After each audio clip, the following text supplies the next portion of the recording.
Samantala, milyon-milyong pisong halaga ng shabu ang nasabat sa piyer sa Cebu City. Dalawa naman ang inaresto sa magkahiwalay na operasyon kontra droga sa Bataan. Narito po ang Ronda Probinsya.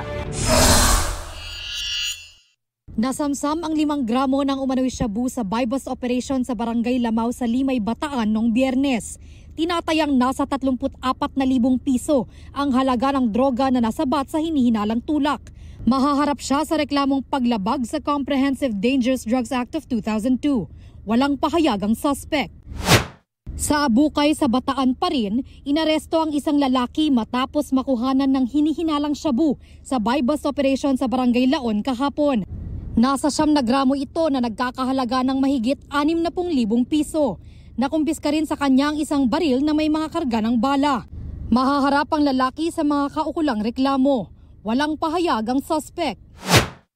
Sa Cebu City, nasa 170 milyong pisong halaga ng pinaniniwalaang shabu ang nasabat sa piyer. Ayon sa Bureau of Customs, nadiskubre ito sa pag-iinspeksyon ng mga otoridad sa mga dumarating na sasakyan. Doon tumambad ang umano'y shabu na nakasilid sa plastic packages. Arestado ang maginang drug suspect na nasa kustodiya ng Philippine Drug Enforcement Agency Region 7. Wala silang pahayag. Ito ang unang balita.